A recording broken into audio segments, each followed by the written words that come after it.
Good evening, Kardec Radio. My name's Teresa, and I'm here for the 6 p.m. prayer, our daily prayer. It's so good to be back here. Thank you, God. Beautiful Sunday afternoon.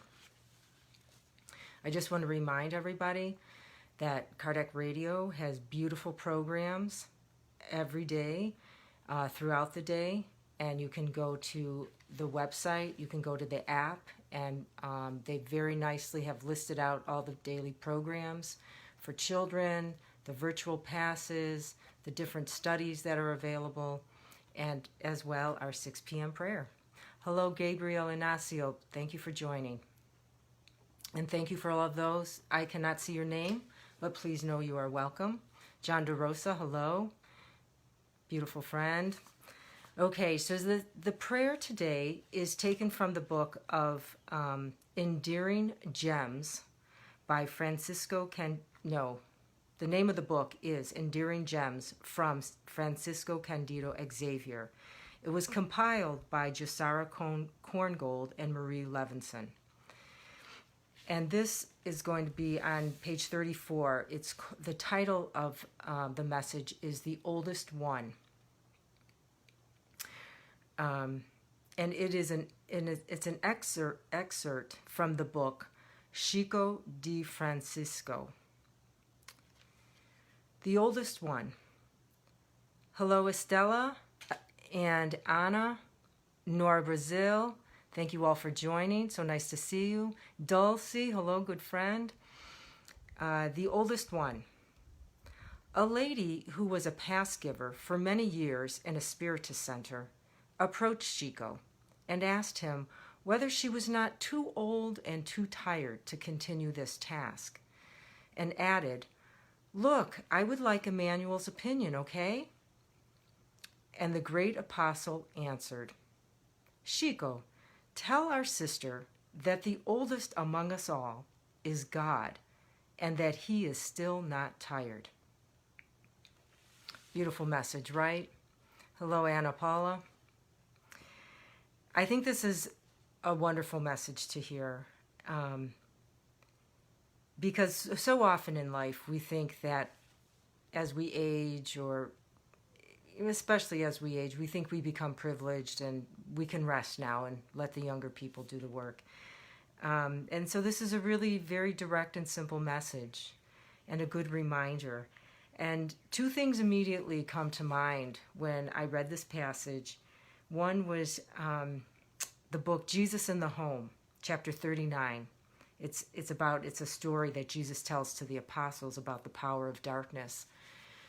And the story, I'm just going to preface it, but give you a brief overview of it. Basically, the story is how the dark forces are trying to get people to stop doing the good. And they come up with all these ideas of persecuting, name-calling, but they decide the most effective tool to use is to just whisper in these people's ears and tell them that they're tired, they've done so much work, they should take a vacation, they should rest, and it being a very effective means to get us to stop doing the good. And so it reminds me of that to take caution, that yes, it's true, our body needs to rest, but we should really prepare and not rest too long. It can be a way to prevent us from doing good and being stagnated or idle. The other thing that came to me was in the Spirits book on number 919 in the Spirits book, which is about self-knowledge. And it's actually by St. Augustine, where he talks about the nightly review of the number one way that we can help ourselves to progress is by self-examination. And, I like to think of that, and I will be honest, I try to do it at night when I'm in bed going off to sleep, is just try to think of what good did I do in the last 24 hours. And I will say to you that I like to keep the little motto, something is better than nothing. So try to find some, even if it was kind of a bad day, so to speak, and that I didn't do too much good, to try to look for some good.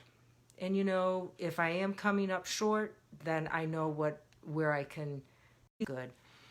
I think I may have froze up there for a moment. But so those two things come to my mind right away, is caution in how much of a rest I take, and then also examining myself. Am I doing good? And not in a way of, keeping points, but in a detached way. How am I living my life? It's always good to self-examine. So I think this is a nice 6 p.m. message to remind us all that we all have something good to offer. And let us close our eyes and offer this prayer. Thank you, Master Jesus, Mother Mary, and all the mentors of Kardec Radio.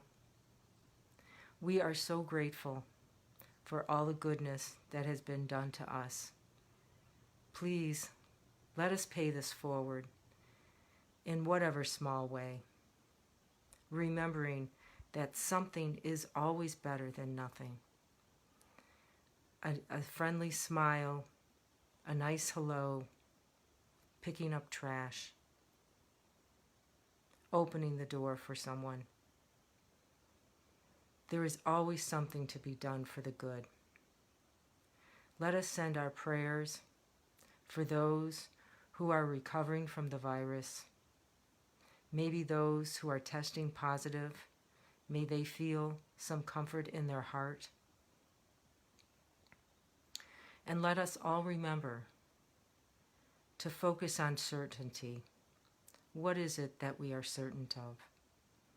We know our body needs rest, fluid, good nourishment, good exercise.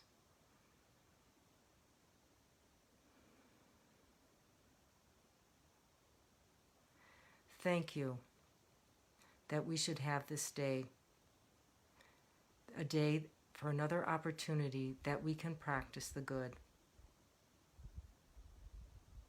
Let us go forward into our week, remembering as we pause to rest, to remembering to keep it short and as much as that we need, but to go on and not to rest too long, becoming idle. Remembering that we are responsible for not only what we do, but also for what we don't do, the good we avoid doing, and the effect it has on those around us. So we ask for support, inspiration, and guidance, that we may remember this, making good use of our time and resources. With humility and respect, we ask the good spirits to end our session, and so be it. And thank you so much for joining. Hello, Luciana. And remember to come back tomorrow, 6 p.m. for the prayer, our daily prayer, followed by the 6:30 Spiritual Cares program that includes the virtual passes. So thank you all for joining. Enjoy the rest of your evening. And let's remember this weekend for all those who stood up for the good and in defense of human rights and have helped in developing this beautiful country that we live in. Thank you, God. Thank you so much. And I hope to see you again next Sunday, God willing. Bye-bye.